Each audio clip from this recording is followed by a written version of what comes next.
Assalamualaikum warahmatullahi wabarakatuh. Bismillahirrahmanirrahim. Alhamdulillahirrabbilalamin. Assalatu wassalamu ala asyrafil anbiya'i wal mursalin sayyidina Maulana Muhammadin wa ala alihi wa sahbihi ajma'in, amma ba'd. Salam sehat semuanya. Semoga kita semua selalu dalam keberkahan dan lindungan Allah Subhanahu wa taala. Sebelumnya perkenalkan, nama saya Rabiatul dari Fakultas Tarbiyah dan Keguruan UIN Antasari Banjarmasin, jurusan Pendidikan Agama Islam Lokal H angkatan 2021. Di sini saya akan memaparkan materi saya yang berjudul transfusi darah dan eutanasia untuk memenuhi tugas mata kuliah Masail Fiqih Al-Haditsah dan dosen pengampu Bapak Muhammad Fikri At-Tamimi, SPC MPD. Pada pembahasan kali ini sungguh menarik, yaitu mengenai dunia kesehatan, yang mana praktek dari transfusi darah ini sangat banyak dilakukan pada dunia medis sekarang ini. Adapun pada kali ini kita akan membahas dua pembahasan, yaitu transfusi darah dan eutanasia. Adapun beberapa poin pembahasan kita yaitu apa pengertian transfusi darah dan eutanasia, apa saja macam-macam dari eutanasia, dan bagaimana hukum syariat mengenai praktek transfusi darah dan eutanasia. Baik, mungkin untuk lebih memahami, mari kita masuk ke pengertian. Nah, transfusi darah merupakan suatu proses pemindahan darah orang yang sehat kepada orang yang memerlukan sebagai upaya untuk menyelamatkan jiwa seseorang, yang disebut sebagai hifz an-nafs, pemeliharaan jiwa seseorang. Nah, jadi transfusi darah ini merupakan suatu proses di mana memindahkan darah orang yang sehat tadi kepada orang yang sakit atau orang yang memerlukan tambahan darah dengan tujuan untuk menyelamatkan atau ikhtiar untuk menyelamatkan jiwa si pasien tadi. Mengenai hukum jual beli darah untuk keperluan transfusi, di sini terdapat menurut mazhab Hanafi dan Zahiri bahwa beliau memperbolehkan, karena jual beli darah tadi itu dikiaskan kepada jual beli barang najis berupa kotoran hewan yang bermanfaat, seperti dijelaskan dalam firman Allah Quran Surah Al-Baqarah ayat 173 yang berbunyi, A'udzubillahi minasyaitonirrajim, Bismillahirrahmanirrahim, Innama harrama alaikumul maytata waddama wa lahmal khinziri wa ma uhilla bihi li ghairillah, faman yattara ghayra baghin wala 'adin fala itsma 'alaihi, innallaha ghafurur rahim. Yang artinya sesungguhnya dia hanya mengharamkan atasmu bangkai, darah, daging babi, dan daging hewan yang disembelih dengan menyebut nama selain Allah. Tetapi barang siapa terpaksa memakannya bukan karena menginginkannya dan tidak pula melampaui batas, maka tidak ada dosa baginya. Sungguh Allah Maha Pengampun, Maha Penyayang. Quran Surah Al-Baqarah ayat 173.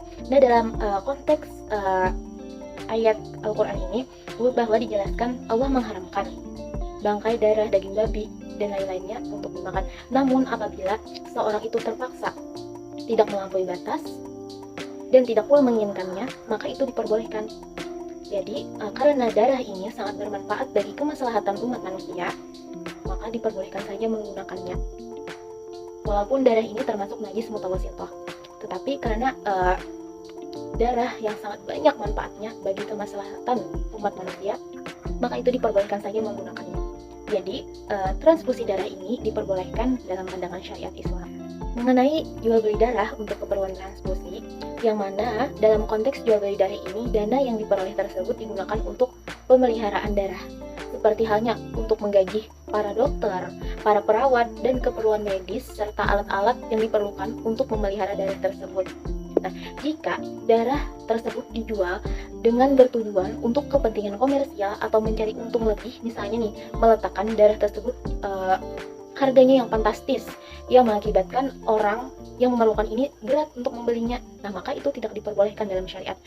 Next, kita ke pembahasan yang kedua, yaitu eutanasia. Jadi eutanasia berasal dari bahasa Yunani yang berakar dari kata io yang berarti baik dan thanatos yang berarti kematian. Jadi eutanasia memiliki pengertian kematian yang baik, yang mana eutanasia ini merupakan tindakan mempermudah kematian seseorang yang biasanya dilakukan di dunia kedokteran dengan tujuan untuk meringankan kesakitan dan penderitaan si pasien yang sudah tidak memiliki kemungkinan lagi untuk disembuhkan. Adapun macam-macam eutanasia terbagi menjadi dua. Yang pertama ada eutanasia aktif dan yang kedua ada eutanasia pasif. Nah, eutanasia aktif merupakan tindakan mematikan pasien dengan cara langsung atau memberikan suntikan mati kepada pasien dengan alasan pasien tersebut sudah tidak dapat disembuhkan lagi dan sudah tidak dapat diobati lagi. Nah, sedangkan eutanasia pasif ini merupakan suatu tindakan di mana menghentikan pengobatan kepada si pasien, baik itu menghentikan segala alat-alat yang membantu pasien maupun obat-obat yang membantu pasien untuk sembuh itu dihentikan, karena beranggapan si pasien ini tidak dapat lagi disembuhkan atau tidak ada kemungkinan lagi untuk sembuh. Eutanasia merupakan suatu tindakan di mana mempermudah kematian seseorang, seperti halnya memberikan suntikan kepada pasien yang sudah sangat menderita maupun menghentikan pengobatan kepada pasien. Dan mengenai hal tersebut, hukum eutanasia ini adalah haram, karena eutanasia aktif merupakan tindakan di mana mematikan seseorang secara langsung dan dapat tergolong kepada pembunuhan yang disengaja. Eutanasia haram dilakukan karena dapat mengancam keselamatan nyawa seseorang. Kesimpulan dari pembahasan kali ini, yang pertama adalah transfusi darah merupakan suatu proses pemindahan darah orang yang sehat kepada orang yang memerlukan darah, yang bertujuan untuk menyelamatkan nyawa seseorang. Hukum jual beli darah untuk keperluan transfusi menurut mazhab Hanafi dan Zahiri diperbolehkan karena dikiaskan atau dianalogikan dengan jual beli kotoran hewan yang bermanfaat. Adapun dalam konteks jual beli darah itu, dana yang diperoleh dari jual beli darah digunakan untuk biaya kepentingan pemeliharaan darah, misalnya seperti gaji dokter, perawat, dan lain-lainnya. Dan adapun eutanasia merupakan suatu tindakan di mana mematikan seseorang secara praktis atau mudah. Eutanasia terbagi menjadi dua, yaitu eutanasia aktif dan eutanasia pasif. Eutanasia aktif merupakan eutanasia yang dilakukan secara langsung kepada pasien, misalnya dokter memberikan suntikan mati kepada pasien. Eutanasia pasif merupakan tindakan di mana dokter menghentikan pengobatan kepada pasien atau menghentikan alat-alat yang dipakai pasien untuk berobat. Nah, apa hukum eutanasia? Hukum eutanasia adalah haram karena eutanasia aktif merupakan tindakan mematikan seseorang secara langsung yang dapat tergolong dalam pembunuhan yang disengaja. Jadi, pada intinya, transfusi darah itu diperbolehkan dalam syariat Islam, dan eutanasia itu diharamkan dalam syariat Islam. Nah, mungkin itu saja pembahasan dari saya. Kurang lebihnya mohon dimaafkan. Jazakillahul khair.